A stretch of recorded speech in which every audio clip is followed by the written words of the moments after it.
Hey, good morning. Well, the cold, at least for the entire day, the freeze has finally left. And we are finally experiencing some temperatures that I think is going to help the forage start growing a little bit more, and which will be great. So what does that mean for us as far as management? It's real simple. We're simple here. Keep them moving. So that's what we're doing. Come on, ladies! The heifers are a-coming. Ooh!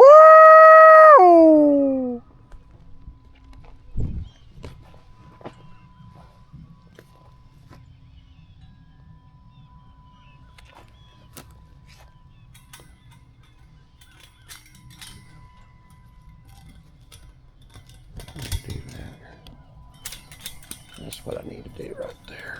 Oh, baby. Oh, yeah. Come on. Ooh.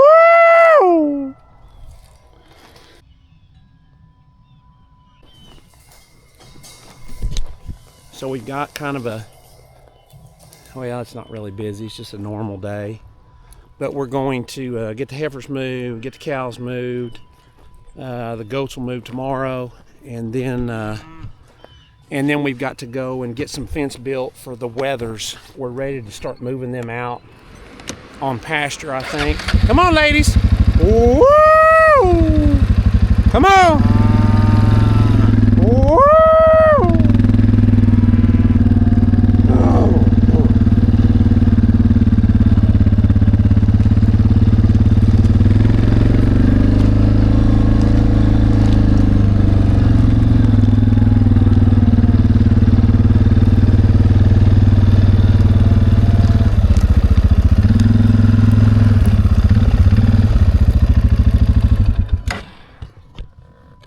Anyway, so we've got to, I need to get 2 more wires put up for a pasture for the wethers.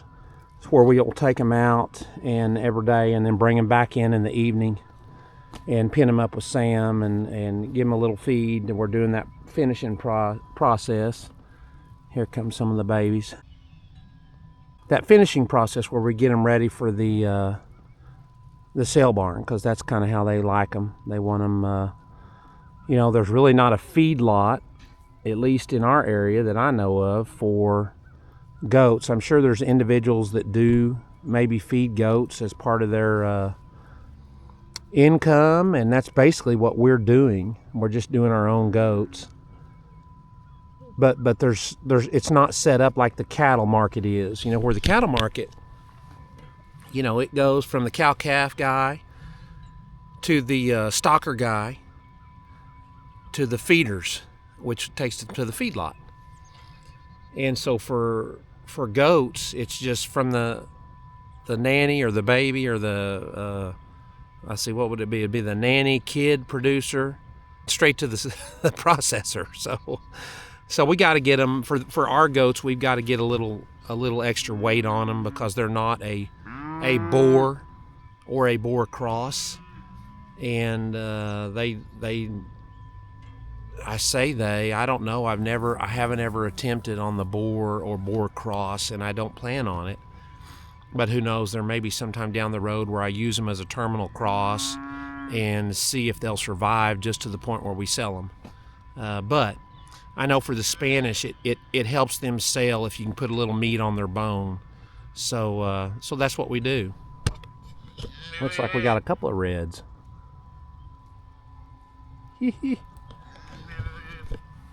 So that's where we are on that. It's going to be a month or so before we haul them, the wethers. And so we just got to keep that stuff going for a little while. And that's what we're doing. So it's not going to take long, but it does give us a chance to, you know, look at the forage and look at the animals and see if they're, you know, in a decent spot for where we are in the year right now. And this is an unusual year. You know, we've had severe drought last year, and then of course we destocked quite a bit But you know, we're gonna end up destocking more probably this year, regardless of what it does, and that's really just because mainly our plan. And for those of you that don't know, we started with an Angus-based cow herd, and over the years we whittled away at them and really put a lot of pressure on them to perform in our management. They did fairly well. And so we're in the process of making that cross with a Mashona, and that's why you see so many Mashona videos, because we're basically raising our own bulls in order to cross with that. Now, obviously, we had to start with bulls that we purchased, but that's how we're getting our cross. So each year we save heifers, which means we're increasing our stocking rate. And oh, by the way, that means we need to get rid of some cows. So I've always kind of tried to make it a 2-to-1, where if I keep 2 heifers, I need to get rid of 1 cow in order to maintain the stocking rate. Well, there's a point in there where you're having to take into consideration and right about here's where Lisa says this is boring. But for those of y'all that are in this type of business, it may help you or it may not, but it's just something that we do. So 2-to-1, we'll get rid of a cow and keep a heifer, and at the same time, we'll count a heifer as, you know, 40, typically a 40 to 50% on our Angus. We would just call them 50% calving rate. So your calving rate is going to go way down, so you're going to lose income as you do that. So because we're keeping so many, basically all of them, it's hard for me to get rid of the cow side that are producing because of cash flow.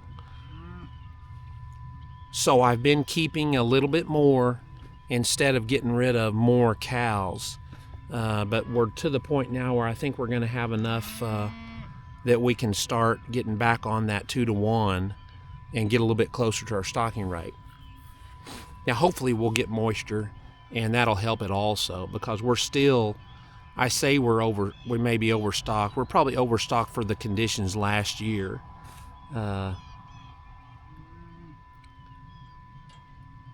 But another interesting fact is that our phenotype is going to be a smaller animal also, which you take that into consideration when you're talking about stocking rate. So there's a lot of things that are kind of playing a role in that, and we're just holding them together as we get through here. It's started. It's started. It won't. It's right around the corner. So that's good. Ooh, wow!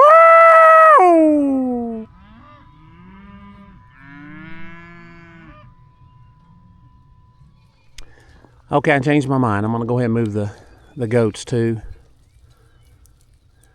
It's going to be beneficial if I can kind of get the cattle and the goats maybe on the same schedule. And I'm not real good with schedules just because, you know, I observe and adjust quite a bit. And so if I don't want to get stuck on a schedule and then not look at what's going on. Come on! Yeah, gotta! You can tell all these goats have been shocked recently. They're like, I don't know about that.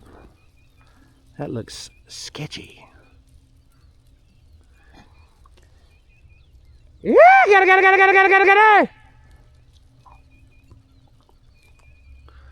Old White's leading them. I tell you what, it's amazing how the dogs kind of take on different roles and things like that with the goats. She's just easing them in here, and she's on high alert. Some of the dogs have gone on ahead to kind of make a quick swing and check things out, and they're coming back now to have a report here. It looks like they're going to report back to the head female in charge, and they're going to either say yeah, it's good, or they're going to say no, we need to go back. Oh, or White may just dig into him. I don't know. She acts like she doesn't know who it is. She knows. I'll tell you one thing that's a shock. I don't know what time it is, but it's morning. And I'm fixing to have to shed some clothes. That's rare for me this time of year, right after all this cold stuff. I'll wear cold weather gear for a while, but man, it is getting warm. Yay.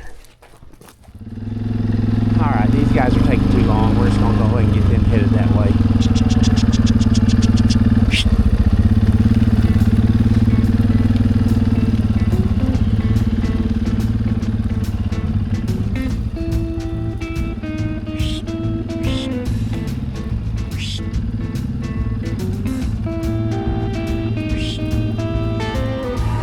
I found them. Back here in the woods, beating out the feed. That a girl. Woo! Come on. 3 in one day. That's not a bad deal.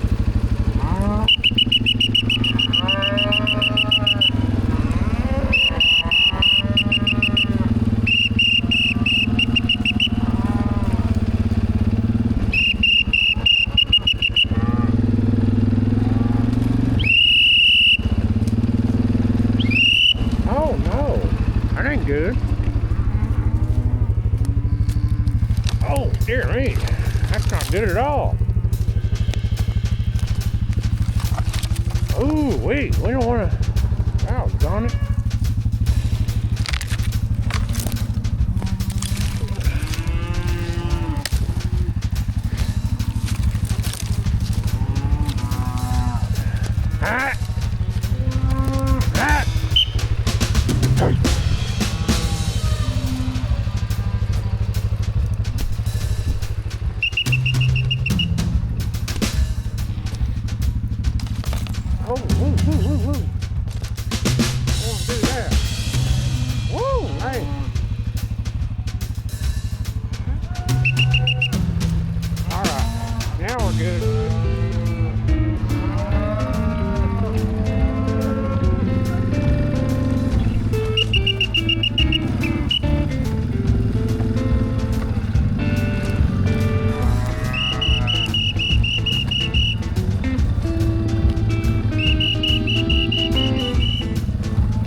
This is where we added a wire last year for our goats to pass through here during the growing season.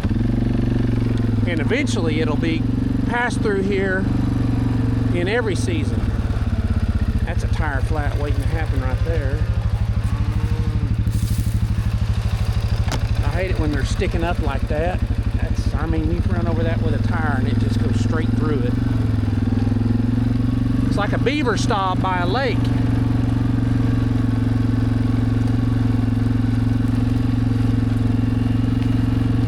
You know, I've been way down here calling them for 30 minutes. And they've all just been standing down here hanging out. Well, I'll tell you what they're doing. They're warming up. It wasn't freezing cold this morning, but it was 30-something.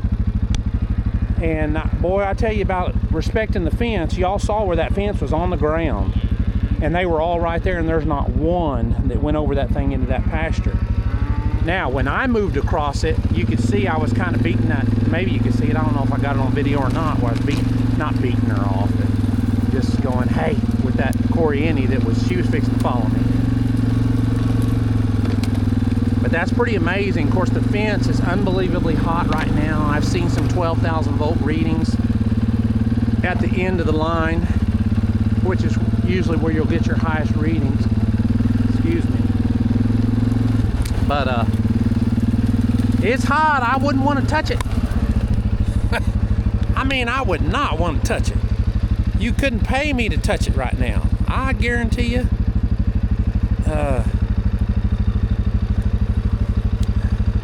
That might make a good show, you know, for, or not a show, but a good snippet for a channel. Why didn't somebody just go around all these ranches and just touch their fence while standing in the ground field just to see how hot they are? Of course, you'd have to sign a release form first.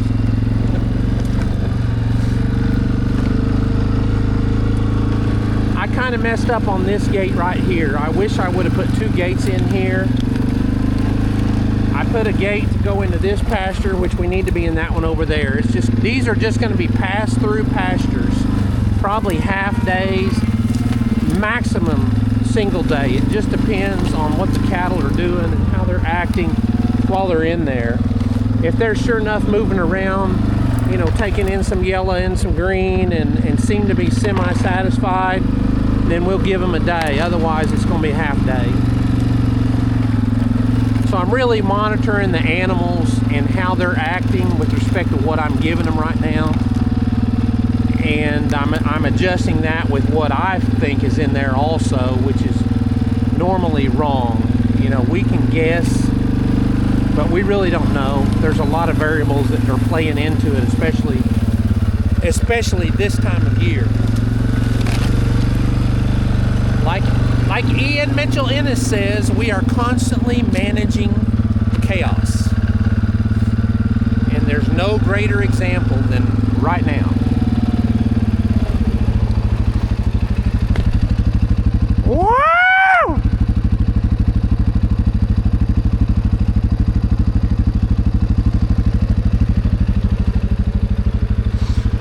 Oh, they coming. They are coming.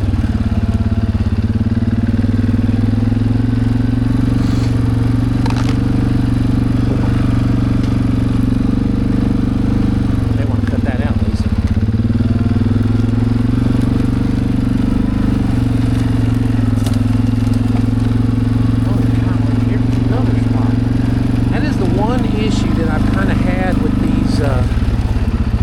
Fence is the stinking deer they're still just knocking those clips off. So I'll go back with I'll show you what I'm going back with real quick right here, if I can keep them getting shocked and not get the cattle stacked up on me. This is really touchy right here, because I do not.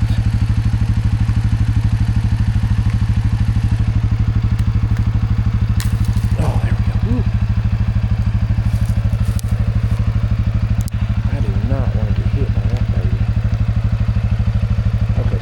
Do is I'm going to lower this a little bit where I can get across it. Oh, yeah. Oh, come on. Let's see, where are these things? Those plastic clips, they're breaking them off. The deer are. And I've talked about that before. We've got a lot higher deer density than most people do, so it may play a little bit of a different role for us as far as what we have to do to make things quote-unquote deer-proof. But I'll go back with a little nail. Now here's the key. You don't want it to touch the wire while you're putting it in. Oh yeah, look at that. Okay, so we'll see how that works. It's still, if they start jiggling it or bouncing it, it's probably still gonna have an issue, but so far it's worked pretty well. I just wish they would make the little clips a little more stout. You know, that's the whole point of that deal. Those clips wrap all the way around the T-post so they don't break. But, you know, I guess that could be because they designed the clips to break easily. So they got to kind of get that worked out. Woo! It's still coming.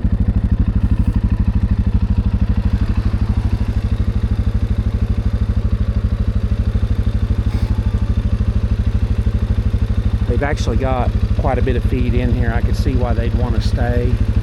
But I just need to keep them moving right now.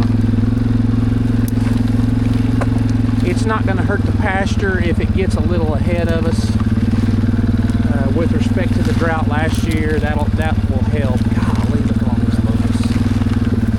I need to get the goats on this side of the fence. They need to get a little bit of a workout on that stuff.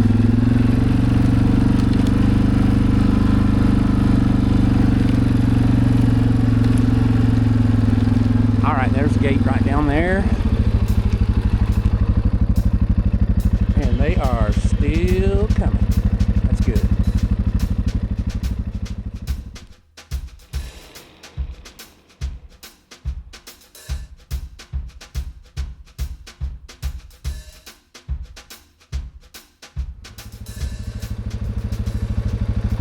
Well, maybe they're smarter than I gave them credit for. It's been an absolute battle. They just want to stop and eat, which, golly, stupid cows wanting to stop and eat. Anyway, that's me saying that I'm pretty stupid, trying to not let them stop and eat. But let's go, ladies! Woo! Woo! Ho! He's got a handful there to come on out. You don't dare walk over there on a day like today. You can see I've already shed all my heavy stuff, and that means that there's going to be a moccasin, at least one, laying out here on these rocks. And he's laying out here on these rocks about anywhere you can imagine. You can see they're coming down and circling around back through the gate. So if these would just go up here, we'd have them used to. I'd throw a rock at them from here, but I can't get it that far now. I'd be out for a year. Hep, hep, hep, hep, hep. Hep, hep, hep, hep, hep. Hey. All right, she might have just been gathering her energy. Hep, hep, hep. Okay. Hep, hep, hep. Whoa. She says, "You're not my baby." Hep, hep, hep, hep, hep. Shh.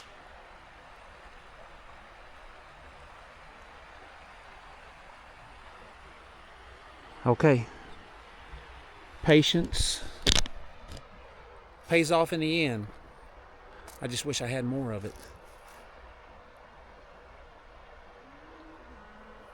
Well, let's see. I think that's it for this morning. I will be working on fence this afternoon, and I probably will not bore y'all with that. However, if I get to the point where I can let the billies wethers out, I'll video that, but odds are that's going to be tomorrow, because I want to do that first thing in the morning, and that way they have a chance to find the fence and see where it is and all that kind of jazz before I turn them out in there, because I don't want a repeat of last time, which y'all haven't seen that video because we had a little catastrophe with our storage device, and which it's my fault as usual. It's always my fault, but we probably lost. Well, I shouldn't say that. I haven't started trying to get it recovered yet, and there's a good chance that I'll be able to do that.